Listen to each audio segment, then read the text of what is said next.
Welcome everybody to the Fantasy Vision, the Fantasy Football Vision that is. I am your host, Cody. This is going to be my rankings of the rookies as they go forward. I'm going to do 11 quarterbacks, 15 running backs, and 17 to 20 wide receivers, and 7 tight ends. This is my opinion of my rankings. I am by no means a expert when it comes to scouting and researching and knowing all the ins and outs of these players' games.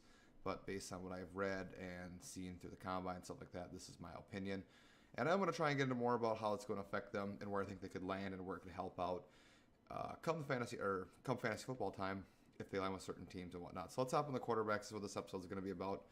I'm probably going to do quarterbacks and running backs in this one. Maybe not. I might just do quarterbacks and then I'll break down the other ones as we go along. Number one, I have Deshaun Watson. I think he is the safest quarterback in this draft class. He is a hardcore gamer. He's got a lot of big game experience. He's mobile, has really good athletics.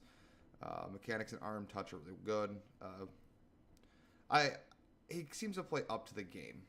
Alabama, he's played some of his best games. I believe they play Alabama or Ohio State. I can't remember if they played Ohio State or not. They did play Ohio State, and they did shred. He did shred their secondary, which has 3 or 4 really good cornerbacks and safeties in this draft. So I think he's the safest guy. He does some of the downside though is he's kind of, I won't say small, but he could probably add some weight. He's kind of leaner, obviously. I think he has a little bit of lack of upside. What I mean by that is I don't think he'll ever be a superstar at the next level, but I think he will be a very viable quarterback going forward. I don't know if he'll ever be elite, and that's what probably hurts him, in my opinion. But I think he definitely is a safe quarterback. Other thing is, I have him down as like a rich man's Tyrod Taylor. I think he could be your 15th best quarterback in the league in 5 years from now.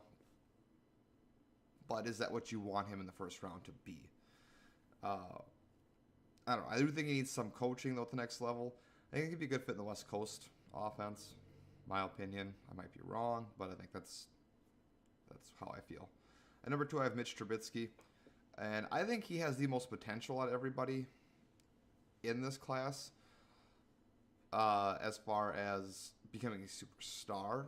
But I don't know if he will get that unless he goes to the right system.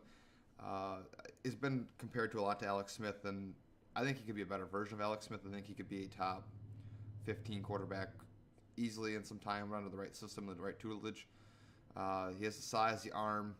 I think he needs an offense more or less around him to really produce.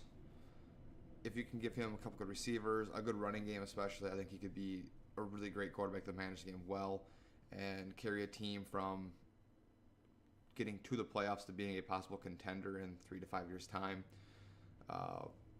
Like I said, might be a good fit in the West Coast offense. Yeah, he needs to work on his mechanics. I know his lower body is not in tune quite yet. Everything I've heard and some things I've seen tends to be the case.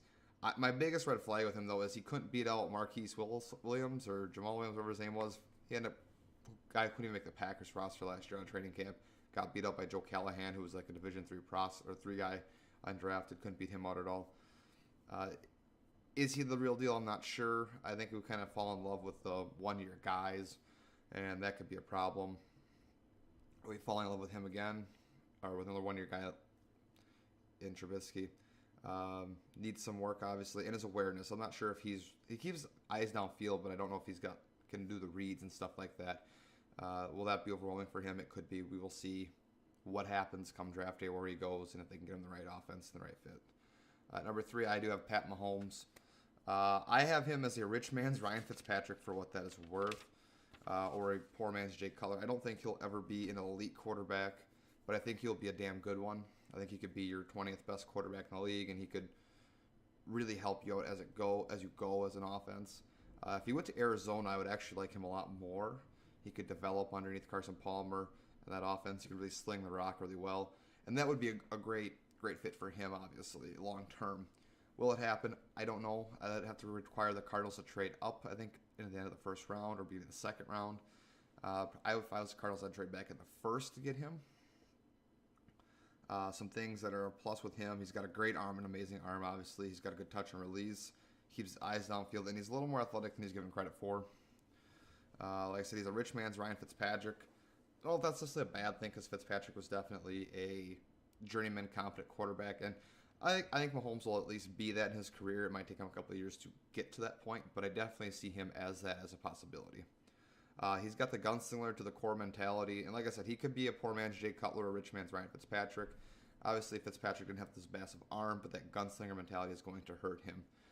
I may be wrong in my analysis of him, but I don't see him as ever being an elite guy. I think the air raid offense that he comes out of worries me in that transition to the NFL where he's going to have to take those 3, 5, 7 drop steps. Is he going to sit there and be like Brett Favre and look for that home run hit every time, or is he going to take what's given to him, work his way down the field, and make plays? If he can do the latter, I think he could be an elite quarterback someday with his arm talent and whatnot, but we'll see. He's got elite arm talent. There's no denying that.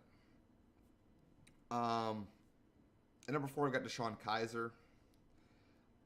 I like Kizer. I think he's one of the more well-rounded quarterbacks in a sense of mechanics and everything else like that, but I'm a little concerned of his mental state. He kind of got thrown at the rug, obviously, towards the end of the year at Notre Dame.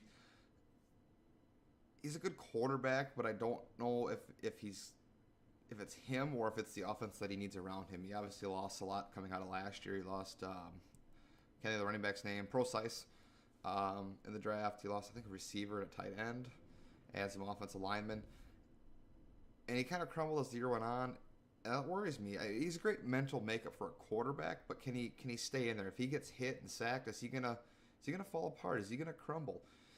He can make throws. He's got a good arm, good athletics. You know, he's an athletic kid. He's got a lot of upside potential. He could be one of the best quarterbacks in this draft, if not the best, if he gets put in the right offense, gets a good fit, and he gets time and some weapons around him. I don't think he himself will be an elite quarterback, but if you can put him in the right system, he can be great. Look at Tom Brady. He was put in a good system, and Tom Brady made himself great eventually in time, but at the start of his career, Tom Brady wasn't great, and he worked his way up to it. And if Kizer's willing to work hard to get there, I'm not saying Kizer will be Tom Brady, but I think you could see that transition, that mold to a player of that caliber where he could work his way into a top 12, 10 quarterback range.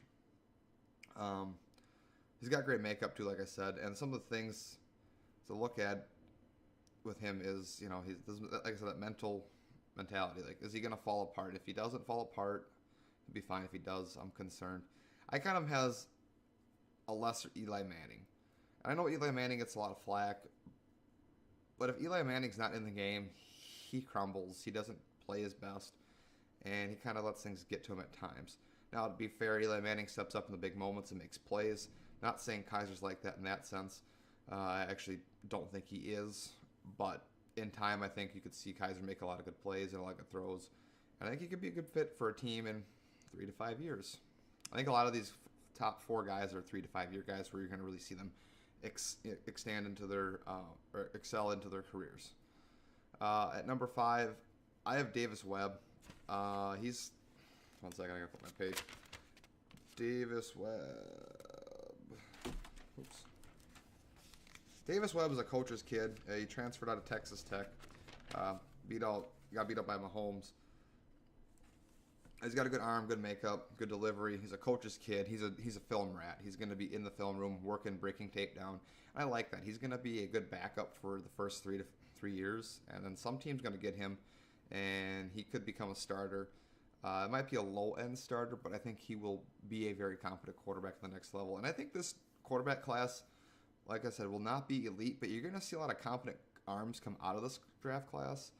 I can't think of the year it was. The Wilson cousin year, was it 2012, 2011? You see those guys kind of come out, and I'm not saying they're going to be as good as those two, Cousins and Wilson, but you're going to see guys who were not taking the first 2 rounds be good quarterbacks going forward. Who will be starters for teams for 5-6 years. Going back with Webb here, though, I'm worried about his erratic arm, though. I think he could be a poor man's Phillip Rivers for what it's worth. His motion and stuff like that with his lower body, and his delivery's a little like I say, he's erratic, the learning curve, and he's a little bit of a gunslinger and needs time to develop. I do think when he does develop, though, he will be a solid quarterback, a safe quarterback. Maybe, like I said, four-man's Phillip Rivers, maybe Josh McCown-esque for his career, where he's going to just kind of bounce around and he could be the starter if need be, but that's what I'm looking at with that one. At number 6, I have Nate Peterman. Not much is known about him, I guess you could say. I do think Peterman has a solid base for quarterback, decent arm, stands in the pocket well, has great mental makeup, and his experience. Maybe my experience, remember off the top of my head right away. But his ability to learn different offenses is going to help him, I think, transition to the NFL. I don't know if that'll necessarily make him successful right away. And my screen just shut off. Come back up. There we go. I don't know if it'll make him successful right away, but I do think he'd be a decent fit in a West Coast-esque system. But he needs to work on his arm accuracy, obviously. He can panic at times. He does give up some fumbles in the pocket, and he's not always strong with the ball. And he did run some simplistic offenses at Pitt once he got underneath the new head coach and new management regime there. So we'll see what happens. I think he'll be a solid and decent quarterback at the next level. I think he might be more of a career backup, but I think he'll be solid to say the least. Next up at number 7, I have Brad Kaya. He's got a lot of experience. He's the all-time leader for Miami, and I think yards, touchdowns, all that stuff. He's got a good arm and good touch the ball, and he switched offense a little bit. But there just seems to be more negatives on Kaya the more and more you see him. I think he isn't quite ready to take the next step, and I think he will be a backup for quite a few years.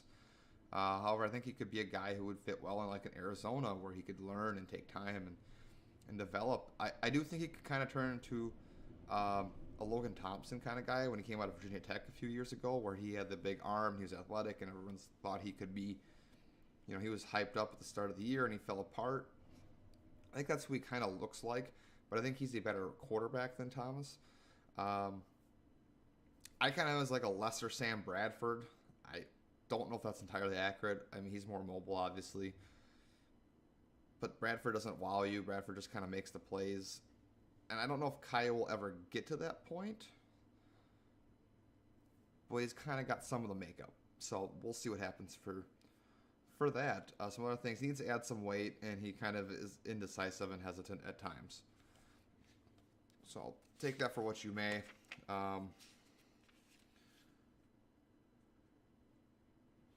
Yeah. At number 8, I have Dobbs. He's a highly intelligent quarterback. He went for, I think, aerospace engineering or something like that. Good arm, dual threat. I think he rates out to be a better Colin Kaepernick. In a sense, I think he's a better quarterback than Kaepernick, but not on the athletic scale. Kaepernick is an athletic freak, and Dobbs isn't quite to that level. He makes the throws. Now, I'm not saying he's entirely accurate with his throws, but he can make NFL level throws. He can put the ball where it needs to be, and he can do that quite competently. But it's where the placement is and the action of the ball is going to be the difference maker. I do feel like he might have been bailed out by having some good weapons in the Tennessee offense around him. As you'll see, he's got a lot of guys who are being drafted, who will be drafted in the high second, third rounds around him who, was it him or was it them? We're going to find out at the next level, and I think Dobbs will be a good backup for the time being. And I don't know if he'll ever transition to being a starter, but if he can kind of figure things out, I think he could probably be a very low-end starter in the NFL in the time eventually. I do think he's a very natural leader, which will be a benefit to him. Some more downsides, though, is his delivery. He's quick to run. His feet, he doesn't reset them all the time. And he needs to add some weight. He's kind of a slim guy. So those could be some things to look at for him to work on and improve on. At 9, I got Chad Kelly, who's got an amazing bloodline. He is the nephew of Jim Kelly.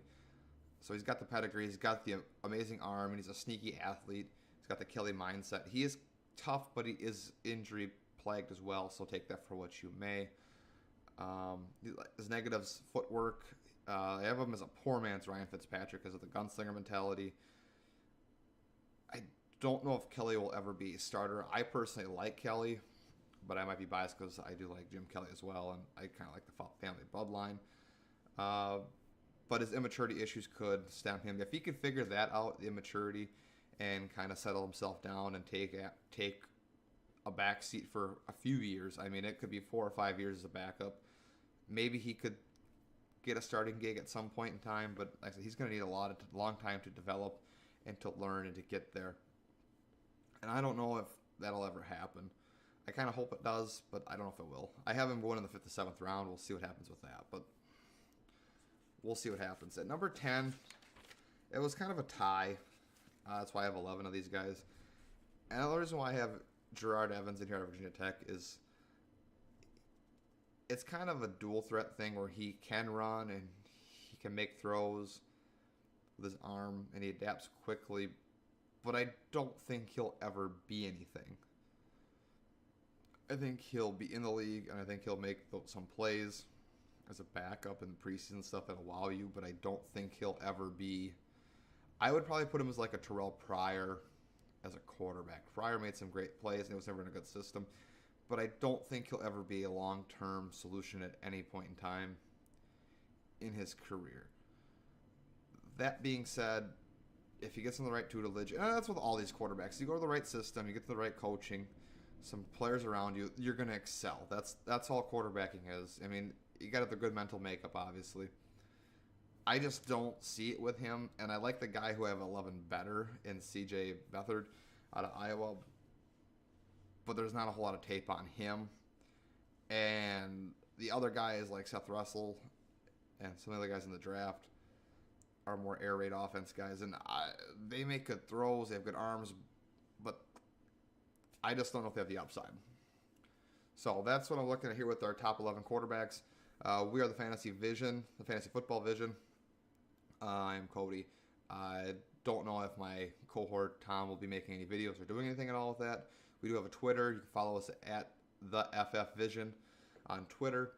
Gonna try and make this a thing. If this takes off with our doing YouTube videos, we'll make a site. I will primarily be in charge of rankings and doing stuff like that. That's kind of something I have passion about is fantasy football and taking after that. I don't think we'll do any other sports because I love baseball, but I don't understand the ins and outs of baseball to a T that some other people do, so therefore I'm not going to pursue it. That being said, guys, thanks for watching. Leave a comment down below what you think your top 10 quarterbacks are, or top 11, and where do you think I'm wrong? I like the constructive criticism. A lot of people have Trubinsky higher, or Holmes maybe higher, but I like Watson. I think he's the safest guy in this draft class at quarterback. Let me know in the comments down below what you guys think, and thanks for watching, guys, and we'll see you at the next video here with the running backs, which will probably be pumped out all week here.